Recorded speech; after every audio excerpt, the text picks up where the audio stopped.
नमस्कार साथियों यूपी की सरकार ने उत्तर प्रदेश की सरकार ने मुख्तार अंसारी की मौत की जांच के आदेश दिए हैं। मेडिकल बुलेटिन के हिसाब से हार्ट अटैक से मौत हुई, लेकिन अब जुडिशियल मजिस्ट्रेट की टीम जांच करेगी। मुख्तार अंसारी के परिवार के सदस्य पिछले 1 साल से इलाहाबाद हाई कोर्ट और सुप्रीम कोर्ट में याचिका लेकर के घूम रहे थे और बांद्रा के जेल में उनकी जान को खतरा है। एक मौके पर इलाहाबाद हाई कोर्ट ने जेल के भीतर उनकी सुरक्षा बढ़ाने की आदेश तक दिए थे और सुप्रीम कोर्ट ने उत्तर प्रदेश सरकार में कहा भी कि जरूरत पड़ी तो उनकी सुरक्षा बढ़ा दी जाएगी। मुख्तार अंसारी ने कोर्ट के भीतर बताया था कि उनको 19 मार्च को और उससे 40 दिन करीब पहले खाने में जहर दिया गया। क्या यह आरोप अपने आप में काफी नहीं था कि उत्तर प्रदेश सरकार इसको लेकर के सतर्क होती या संज्ञान में लेती इसको, जिसको संदेह की कोई गुंजाइश न होती, खास करके तब जब 5 बार के विधायक रह चुके मुख्तार अंसारी की मौत से ठीक 11 महीने पहले प्रयागराज में सांसद और विधायक रहे अतीक अहमद की हत्या की जा चुकी थी।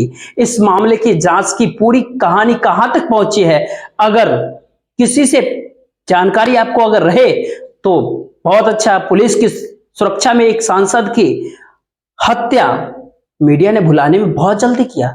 उस समय लवलेश तिवारी और मौर्य और मोहित सिंह को हत्या के आरोप में गिरफ्तार किया गया था, लेकिन इनके पास हत्या में प्रयुक्त 5 लाख 7 लाख वाली पिस्टल कहां से आया, इन सब चीज का ठोस जवाब उस समय नहीं मिला। इस हत्या में जिस ब्रांड की पिस्टल का इस्तेमाल किया गया उसी तरह के पिस्टल का इस्तेमाल पंजाबी गायक सिद्धू मूसेवाला की हत्या में हुआ था। अप्रैल 2021 में मुख्तार अंसारी को पंजाब के रोपड़ जेल से उत्तर प्रदेश लाया गया।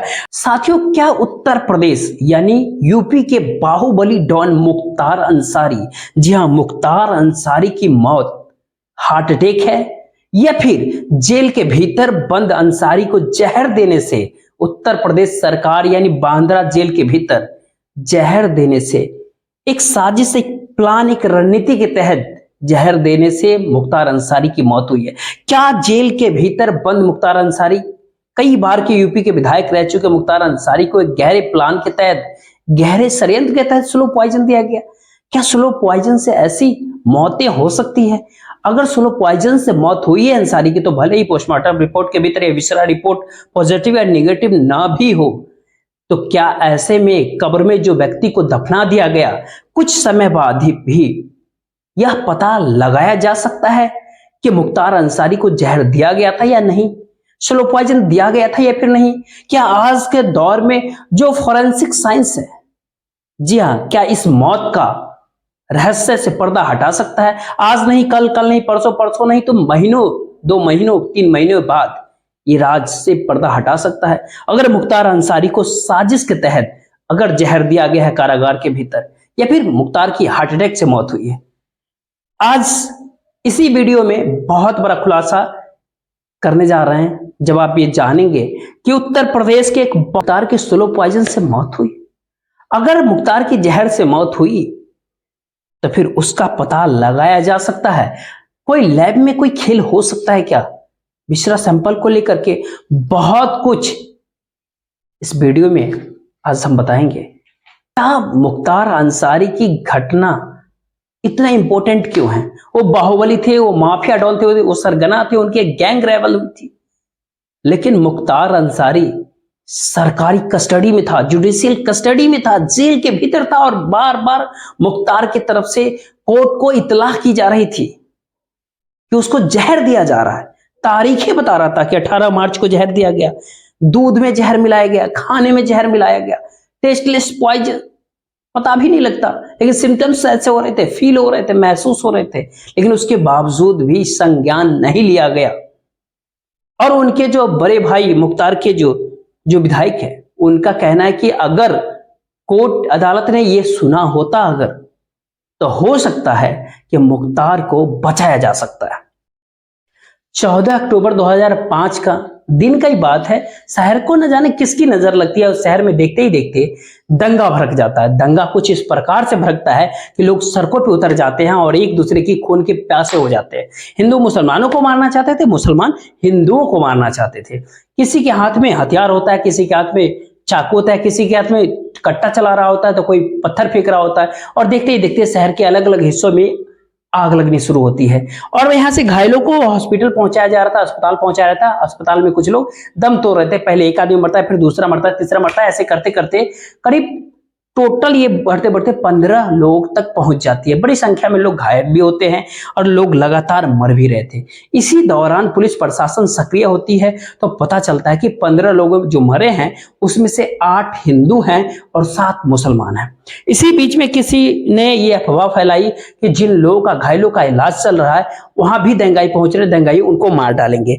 काफी गंभीर रूप से घायल थे, लोगों ने अपनी जान बचा करके वहां से भागने में अपनी भलाई समझा और कुछ ही देर बाद पता चलता है कि मऊ सदर विधायक मुख्तार अंसारी अपनी खुली जीप में ऐसे शहर के जायजा ले रहे थे जैसे डीएम और एसएसपी पुलिस फोर्स के सामने जायजा लेते हैं कि अब स्थिति सामान्य है या फिर नहीं है। पुलिस प्रशासन ने जब मामले की जांच पड़ताल करनी शुरू किया तो पता चला कि सदर विधायक मुख्तार अंसारी ही तो आरोपी हैं, इन पर ही तो दंगाई भड़काने का आरोप लगा है। मीडिया ने काफी पुरजोर तरीके से इस मामले में जब रिपोर्ट करना शुरू किया और सरकार के ऊपर जब दबाव बना, पुलिस और प्रशासन पर जब ये दबाव बनता है तो आखिरकार पुलिस प्रशासन ने अपना काम करना शुरू किया और सदर विधायक मुख्तार अंसारी ने जाकर के सरेंडर कर दिया। कहा साहब जांच कर लीजिए, अगर हम दोषी हैं तो आप मेरे मामले में कार्रवाई कर दीजिए। जैसे इन्हें गाजीपुर के जेल में बंद किया जाता है मुख्तार अंसारी को, ये ऐसे बंद होते हैं कि साल 2024 तक ये बाहर ही नहीं निकल पाते हैं। बल्कि ये कहे कि 28 मार्च 2024 की रात लगभग 8:40 के आसपास में ये बात पता चलता है कि गंभीर रूप से बीमार हो चुके हैं। लगभग कुछ ही देर बाद या करीब कहते हैं एक आध डेढ़ घंटे के बाद 9:कुछ में ये बात खबर फैल जाती है कि सोशल मीडिया के माध्यम से कि हर एक टीवी चैनलों पे या मोबाइल में कि बाहुबली नेता मुख्तार अंसारी अब इस दुनिया में नहीं रहे। साथ में एक न्यूज और चल रही थी कि हार्ट अटैक से मर गए या फिर दूसरी न्यूज थी क्या ये इसको धीमा यानी स्लो पॉइजन देकर के मार दिया गया, धीमा जहर दिया गया जेल के भीतर। वो अलग अलग तरीके से अलग अलग बार में एक तरफ बात हत्या की होती थी, दूसरी तरफ बात होती थी आखिरकार इनकी हार्ट अटैक से मौत हुई है। कौन सी बात सच है, कौन सी गलत है, आज यही समझने की प्रयास करेंगे। क्या मुख्तार अंसारी की हत्या हुई या फिर मुख्तार अंसारी की हार्ट अटैक से मौत हुई है, क्या है सच, यही बात आज करने के लिए हम आपके सामने उपस्थित हैं। 28 मार्च 2023 को अतीक अहमद को गुजरात के साबरमती जेल से उत्तर प्रदेश लाया गया था और एक ही महीने के भीतर उनकी हत्या कर दी गई। इतने गंभीर संदेहों और संयोगों के बीच क्या मजिस्ट्रेट की जांच पर्याप्त होगी या वही पत्र है जो 21 मार्च को मुख्तार अंसारी की तरफ से कोर्ट के भीतर पेश किया गया, जिसमें यह लिखा गया कि 19 मार्च को रात्रि में भोजन उपलब्ध कराया गया, उसमें कोई विषाक्त पदार्थ मिलाकर खाने में दे दिया गया था, जिसके बाद प्रार्थी गंभीर रूप से बीमार हो गया। हाथ पैर की नसों में दर्द होने लगा, फिर शरीर की संपूर्ण नसों में काफी अकड़न और दर्द होने लगा। ऐसे लगा जैसे प्रार्थी की मृत्यु हो जाएगी, घबराहट का एहसास हो रहा था। इसके पूर्व प्रार्थी पूर्ण रूप से स्वस्थ था। करीब 40 दिन पहले प्रार्थी के भोजन में किसी भी प्रकार का धीमा जहर दिया गया यानी स्लो पॉइजन, जिसके चलते प्रार्थी का खाना जो जेल स्टाफ बनाता था और चक्कर प्रार्थी को देता था, उन सभी स्टाफ प्रार्थी के साथ मतलब काफी तबीयत खराब हो, जिसके संबंध में प्रार्थी और सभी स्टाफ का इलाज किया गया था। 21 मार्च के उस पत्र में मुख्तार अंसारी ने लिखा था कि कारागार बांद्रा के भीतर जान में को खतरा है और किसी भी समय अनहोनी हो सकती है। इस पे मुख्तार अंसारी के दस्तखत होते हैं और उनके वकील रणधीर सिंह सुमन की। पत्रकार के बीच रणधीर सिंह सुमन का बयान छपता है कि मुख्तार को दूध में जहर दिया गया, स्लो पॉइजन के कारण मुख्तार अंसारी की मौत हुई है। अमर उजाला छापता है कि जहर की शिकायत के बाद बांद्रा जेल के जेलर और डिप्टी जेलर को निलंबित कर दिया गया, मगर जहर के मामले में नहीं बल्कि विभागीय कार्यों में लापरवाही के कारण उनको निलंबन किया गया था। कोर्ट को लिखित रूप में 2-2 बार भोजन में जहर देने की शिकायत की गई थी। मीडिया रिपोर्ट से ये बात साफ साफ जानकारी नहीं मिल पाती, लेकिन इस मामले में क्या ठोस एक्शन लिया गया और इलाज में जहर की पुष्टि हुई या फिर नहीं हुई, या फिर मुख्तार अंसारी ने जहर मिलाने की लिखित शिकायत जब की तब इस मामले में क्या कुछ जांच हुआ।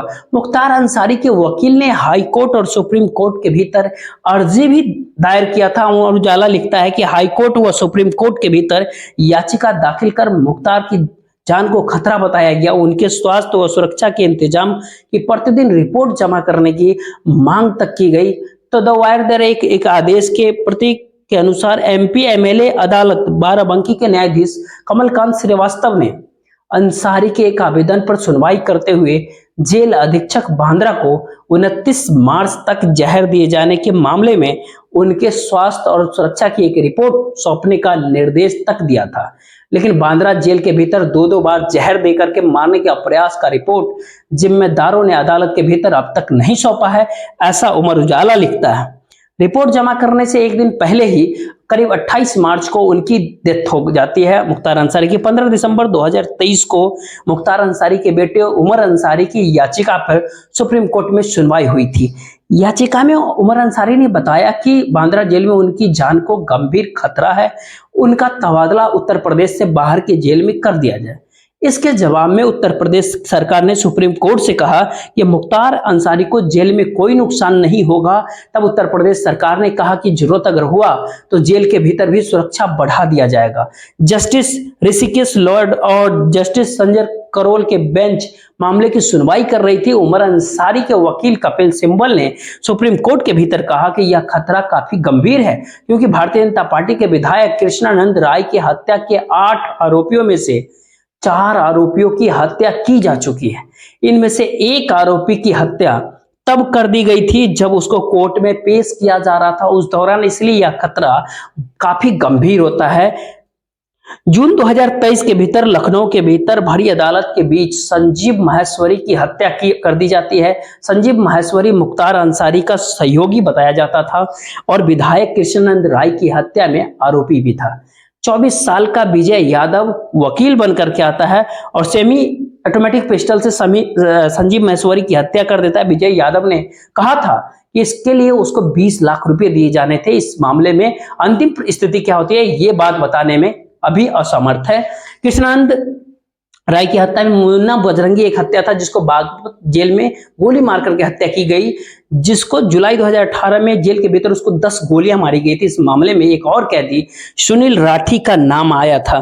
कृष्णानंद राय मामले के भीतर एक आरोपी हनुमान पांडे की अगस्त 2020 में हत्या कर दी गई थी। लखनऊ सरोजनी नगर थाने के पास उत्तर प्रदेश एसटीएफ ने एनकाउंटर कर दिया, उस पर 1 लाख का इनाम था। कृष्णानंद राय की हत्या से उत्तर प्रदेश दहल गया था।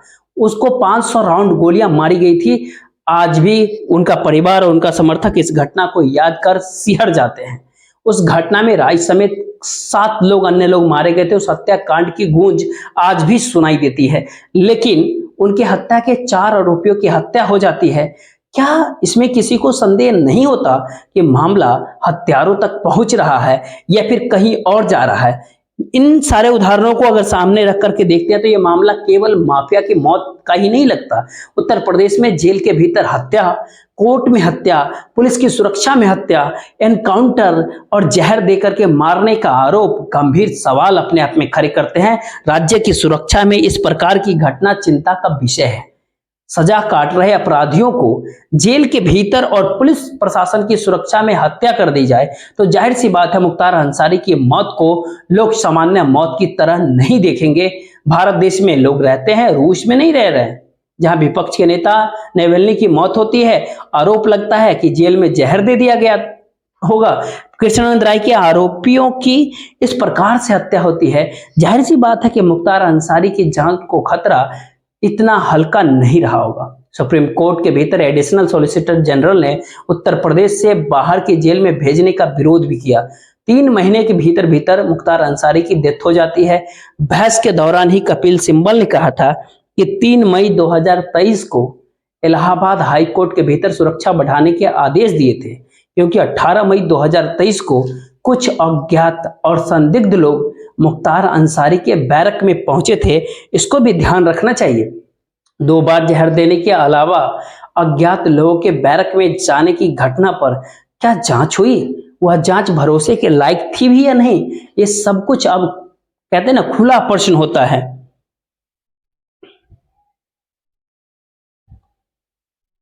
छब्बीस मार्च को मुख्तार अंसारी को अस्पताल में भर्ती कराया जाता है। मीडिया रिपोर्ट के मुताबिक डॉक्टरों ने बताया कि ज्यादा भोजन करने से कब्ज हो गया, इसीलिए 14 घंटे की जांच के बाद उनको जेल में भेजा गया।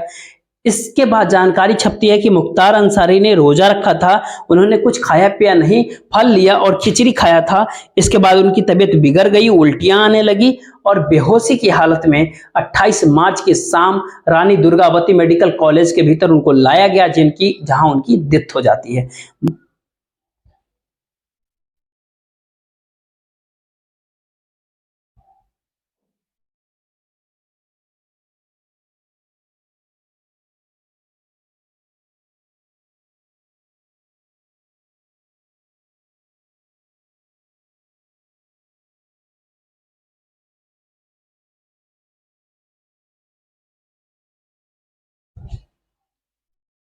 उसके बेटे उमर अंसारी ने आरोप लगाया कि उनके आईसीयू में पिता से नहीं मिलने दिया गया, जबकि वो अपने बीमार पिता से मिलने के लिए 900 किलोमीटर से चल करके आए थे। उमर का आरोप होता है कि पिता की मौत की खबर पहले मीडिया से उनके पता चला, प्रशासन ने उन्हें नहीं दिया। मुख्तार अंसारी के भाई अफजाल अंसारी 26 मार्च को मुख्तार अंसारी से मिले थे। उनका बयान होता है कि मुख्तार ने बताया था कि जेल के भीतर भोजन में जहर दे दिया गया। अफजाल ने कहा कि हालत काफी बिगड़ गई थी, जेल के भीतर ही उपचार चलता रहा, लेकिन जब सब कुछ बिगड़ गया तो अस्पताल ले जाया गया होगा।